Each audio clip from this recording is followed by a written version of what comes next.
C'est quoi cette émotion? Pourquoi il a fait ça, lui? Et l'écologie alors? J'ai pas compris. Mais ça se passe comment? Pensée lycéenne. Bien le bonjour, chère auditorice. Il est 8h15 et vous êtes dans Pensée lycéenne, une super émission sur Delta FM 90.2. Allez, c'est parti! Bonjour à toutes, chères personnes qui nous écoutent, et bonjour aussi à toi, Irène. Salut! Alors, aujourd'hui, une émission un peu spéciale parce que, on était un peu à la bourre, et donc, à la bourre, là on a l'avance, mais en termes de chronique, on était à la bourre, et j'avais prévu une chronique, mais malheureusement, Liane n'a pas pu être là, et ma chronique se faisait avec tout le monde, donc je n'ai pas pu faire ma chronique, mais heureusement que Irène est là, et elle a encore sa chronique à elle. Et comme sa chronique était, on va dire, avec l'actualité, on ne pouvait pas la repousser. Donc c'est pour ça aujourd'hui une émission un peu spéciale, parce que ça va être une émission sur la chronique d'Irène. Voilà, essentiellement. On va essayer de faire un petit débat aussi à la fin pour augmenter le temps de l'émission. Et du coup, Irène, toi, de quoi tu vas nous parler? Alors, moi, je vais vous parler du Nouvel An chinois. Ah, chouette! Ouais. C'est cool, ça? Ouais. Du coup, je propose qu'on commence maintenant? Ouais. Ah mince, par contre, je suis déconnectée du Google Doc, il y a un petit problème. Ah d'accord, du coup, je vais meubler. Alors du coup, et qu'est-ce que j'essaie de faire une petite transition. C'est bon. C'est bon. Ah, je suis contente, j'ai pas meubler beaucoup. Ouais, voilà. Je suis pas très douée. Donc, le 1er février, c'était le Nouvel An chinois. Donc, c'était mardi dernier. C'est pour ça qu'aujourd'hui, j'ai décidé de vous parler du Nouvel An chinois et de ses traditions.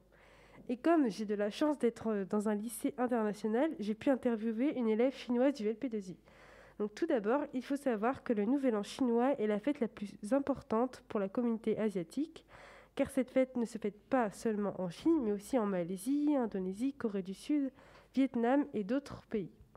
Pour mieux comprendre cette fête, il faut savoir que le calendrier lunaire chinois est basé sur les cycles lunaires ou les phases de la Lune. C'est-à-dire que le premier jour de chaque mois coïncide avec la nouvelle Lune et le 15e jour avec la pleine Lune. Le calendrier lunaire chinois est donc d'environ 20 à 50 jours en retard sur le calendrier solaire. Donc pour savoir concrètement ce qui se passe durant cette fête, j'ai demandé l'avis à Yin. Donc, je vais poser des questions à Yin, une lycéenne qui est d'origine chinoise et qui vit en France depuis 1 an et demi. Et du coup, c'est quoi tes origines en Chine? C'est Guangdong. Et je viens d'une ville qui s'appelle Shenzhen, à côté de Hong Kong. Ok. Comment ça se passe chez toi, le Nouvel An? Qu'est-ce que tu fais? Qu'est-ce que tu prépares? Pendant le Nouvel An chinois, dans notre famille, souvent on va passer le réveillon de Nouvel An chinois avec les parents et les enfants, et comme le réveillon du Noël. Et en gros, surtout c'est que la soirée de repas, pour nous c'est très important. Donc il nous a dit qu'il faisait un repas, que c'était très important et que c'était un moment de famille et de convivialité. Ouais, ils font des retrouvailles, ils mangent très bien. Donc c'est un peu comme nous en fait à Noël. Et on fait un très bon repas avec des plats qui sortent de l'ordinaire, des produits rares et des repas traditionnels. Donc chaque ingrédient a une signification. Les longues nouilles représentent la longévité, les œufs, la fertilité, le poulet qui doit absolument être en entier, avec la tête et les pattes, etc., pour symboliser l'unité familiale, la plénitude. Le poisson, toujours en entier aussi, doit représenter l'abondance. Les ravioles en lingots pour signifier la prospérité. Et ensuite, on passe au dessert avec le gâteau de riz dont le nom Gao sonne comme élevé, grand chinois, parce qu'il y a un autre mot en chinois, le mot élevé du coup, qui a la même prononciation. Donc il y a souvent trop de plats et il faut souvent environ 3 jours pour tout finir, ce qui est plutôt bon signe. En dehors du fait qu'il n'y a pas besoin de cuisiner pendant 3 jours, car plus il y a de nourriture, plus cela montre qu'il y a de l'abondance, comme le Nouvel An, et aussi une fête agricole qui célèbre l'arrivée prochaine du printemps. Donc les couleurs et les pétards rouges et dorés ne sont pas là par hasard.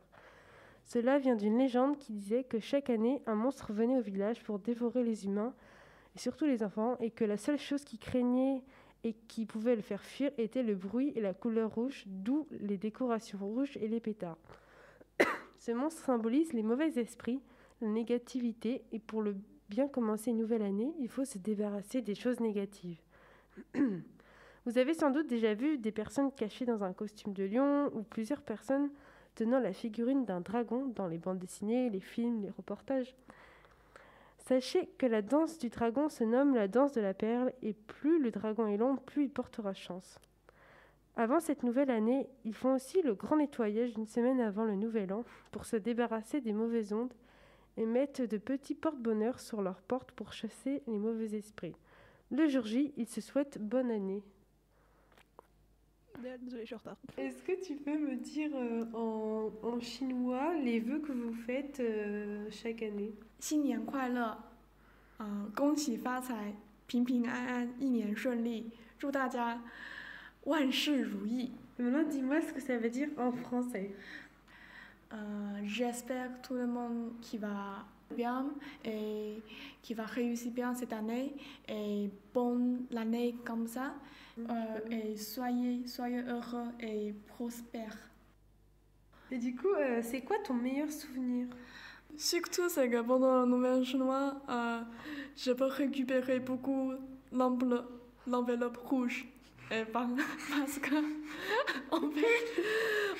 je peux récupérer beaucoup d'argent dedans. Et encore, même si maintenant... électronique.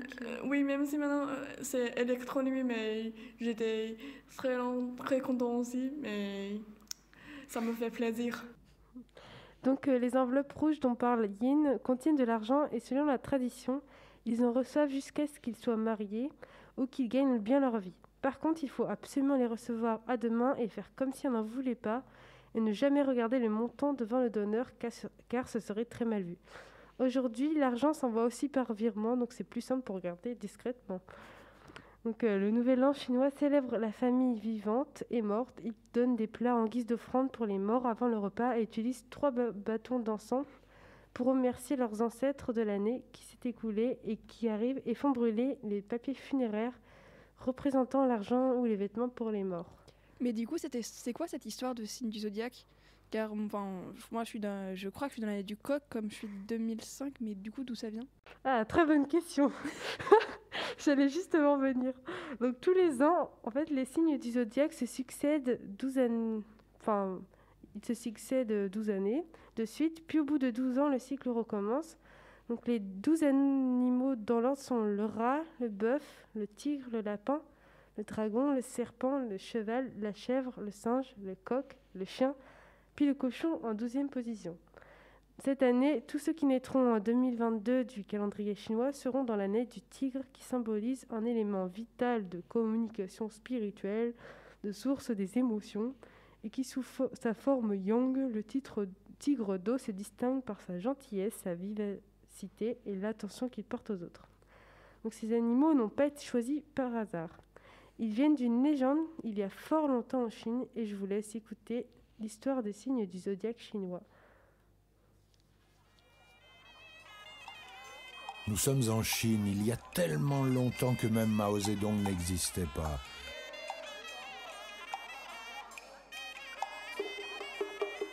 Un beau jour, l'empereur de Jade, le plus puissant des dieux de la mythologie chinoise, organisa un concours pour déterminer l'ordre selon lequel devaient se succéder les animaux du zodiaque chinois. L'empereur de Jade organisa une course ouverte à tous les animaux de la création et qui se terminait par le franchissement d'une rivière avant d'arriver aux portes de son palais. La nouvelle se répandit et les animaux se préparèrent à la hâte. Au milieu de toute cette agitation, le chat informa le rat qu'une compétition se préparait. En échange, le chat demanda au rat de le réveiller le jour suivant, car il était gros dormeur. Le rat, très malin, ne réveilla pas le chat car il craignait sa pointe de vitesse. Le chat ne se réveilla qu'à l'issue de la course et depuis ce jour, les chats détestent les rats. Mais revenons à nos moutons, comme disait Saint-Exupéry. Lors du franchissement de la rivière, le rat se glissa entre les cornes du buffle, et une fois arrivé de l'autre côté de la berge, il sauta et arriva premier devant l'empereur de Jade et son conseiller. Le buffle, interloqué, arriva second. Le tigre sauta d'un bond par-dessus la tête des autres animaux pour finir troisième. Le lapin malin se faufila entre les jambes de ses congénères pour se classer quatrième. Le dragon, en colère, utilisa ses pouvoirs magiques pour finir cinquième, avant le serpent qui, en ondulant, finit sixième, précédant le cheval, qui d'un bond fut le septième. La chèvre se servit de ses cornes pour être la huitième des animaux retenus par l'empereur. Le singe, en s'agrippant aux cheveux et aux oreilles des autres, finit neuvième.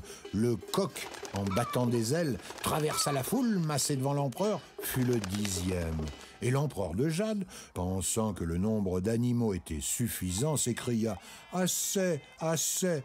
Mais avec le brouhaha, le chambellan crut qu'il disait « le chien », et il l'accepta.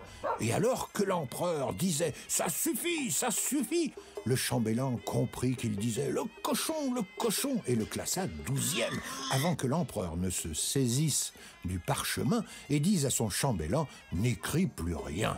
L'empereur décida alors qu'il y aurait 12 animaux pour représenter les années de naissance de ces sujets. Et voilà, c'était l'histoire des signes du zodiaque. Donc c'est une course qu'on fait des animaux et le premier qui arrivait était le premier signe, etc. C'est une histoire assez rocambolesque. Donc la communauté asiatique recèle de légendes et a su préserver ses traditions. C'est la fin de ma chronique et je vous souhaite bonne chance en cette nouvelle année. Bah écoute, merci beaucoup pour cette chronique. Voilà. C'est très instructif. J'avoue que je connaissais la légende du zodiaque chinois.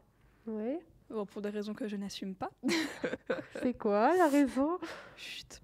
Ah. Un dessin animé très connu. Bref. Tu me diras après. Hein. Je suis là pour la pause musicale. Et bah du coup, on parle de pause musicale. Très bonne transition. Je vous propose d'écouter la pause musicale, qui n'a aucun rapport avec le nouvel an chinois, mais qui est excellente. Ah, j'avoue, j'aurais dû prendre un truc qui avait un rapport. C'est pas grave. Moi, je suis très contente de cette pause musicale. Ouais, moi aussi. Donc, je vous propose d'écouter I'm Still Standing de Elton John.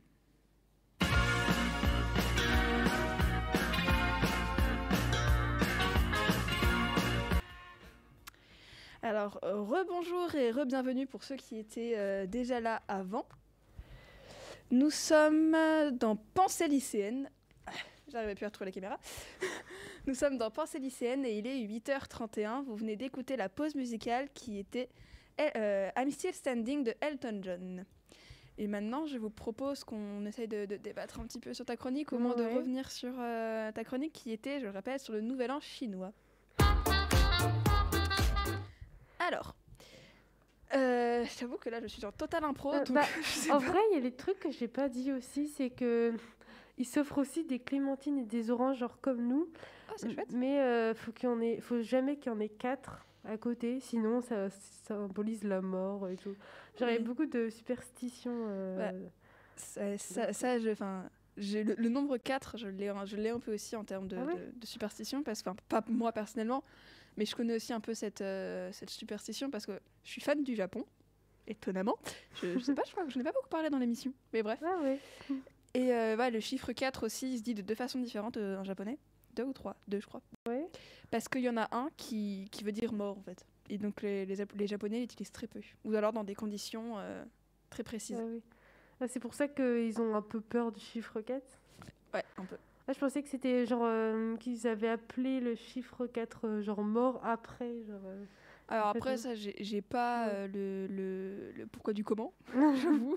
Ah, je suis pas le renseigné. Mais je sais que le chiffre 4, c'est quelque chose.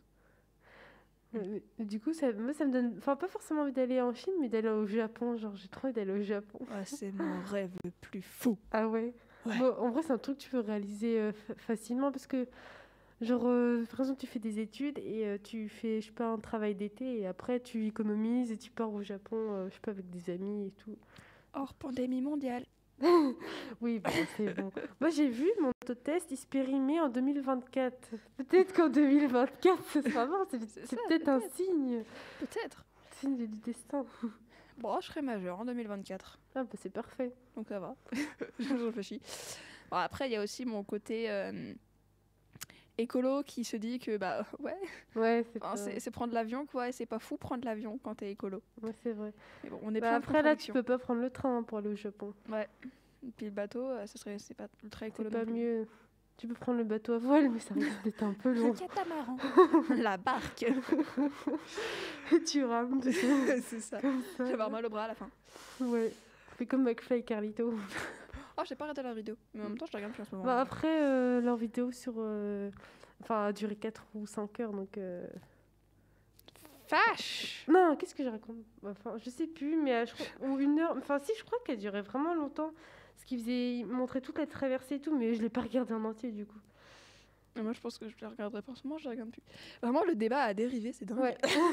On avait commencé sur Nouvel An chinois, on finit sur McFly et Carlito. Et en moins de 5 minutes, je pense. Ça, c'est vraiment l'histoire de notre vie. Ah, tellement. C'est toujours comme ça. Attends. Du coup, j'étais en train de regarder combien de temps ça durait. Oui, parce que du coup, voilà. Irène est en train de regarder combien de temps dure la vidéo de McFly et Carlito. Ouais, dont on parlait. 5h41. Même 6h, du coup. Mais ils sont fous. Ils sont fous, ces Romains. J'aurais pas joué. C'est bien dit. J'ai trop lu de BD Astérix et Obélix quand j'étais petite. Est-ce que tu connais le pudding à l'arsenic? Oui. Ah, elle est Ah géniale. oui. Attends. C'est quoi déjà? Tan, tan, tan, tan, tan, tan. Ouais, Tan. elle est géniale. Ma soeur m'a fait découvrir récemment une version du pudding à l'arsenic en version un peu plus rock. Ah oui, je l'ai peut-être entendu Elle est aussi. géniale. En fait, c'est que je l'avais joué avec des musiciens. Enfin, non, il l'avait joué, j'avais écouté. Mais elle est trop bien cette musique. Oui. Et un peu de. Tan, tan, tan, tan, tan, tan, tan. Oh, elle est géniale. Les gens qui nous écoutent, ils se disent oh là là, mais. On n'y a plus aucun rapport avec la chronique. C'est dingue. Ouais. Oh, ça dérive, ça dérive. Toi, je sais pas quoi débattre pour le Nouvel An chinois. Ouais, Bah, en vrai, c'est un truc, genre, tout le monde entend parler du Nouvel An chinois, mais personne sait vraiment ce que c'est au Bah final. oui, c'est ça. Genre, moi, j'en entends parler. En vrai, j'en entends parler même que depuis que je suis au lycée. Je crois que je faisais pas forcément attention avant. Mais moi, j'en avais entendu parler avant. Parce que j'ai plusieurs amis d'origine vietnamienne.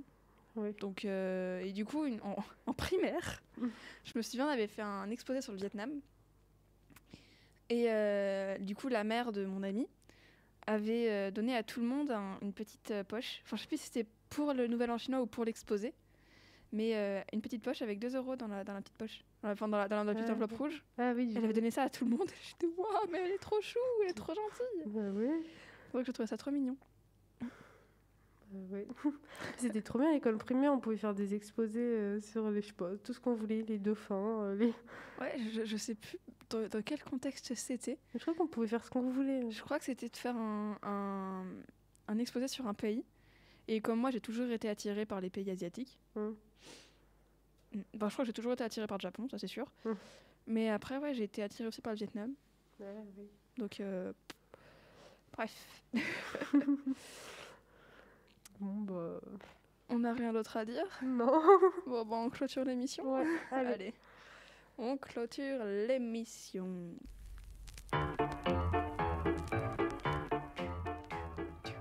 Et oui, quelle tristesse. C'est déjà la fin de notre superbe émission. Et en plus, la semaine prochaine, c'est les vacances. Ce qui veut dire pas d'émission pendant 2 semaines et du repos. Enfin, en théorie, parce qu'on a quand même le le bac, hein. le background français, c'est ça. Mais chut, on va l'oublier un petit peu pendant 2 secondes. Donc on vous retrouve lundi dans 3 semaines, en espérant que vous nous écouterez encore. Si l'émission vous a plu, vous pouvez la réécouter en streaming sur Spotify, Deezer, YouTube. Si vous voulez la voir, si vous voulez voir nos têtes, nos magnifiques têtes, vous avez sur YouTube. Et enfin, le site de Delta FM, meilleur site. Il est 8h37 et c'était Pensée lycéenne sur Delta FM 90.2. Bonne journée à tous. Au revoir. l'émotion? Pourquoi il a fait ça lui? Et l'écologie alors? Mais ça se passe comment? J'ai pas compris. Pensée lycéenne.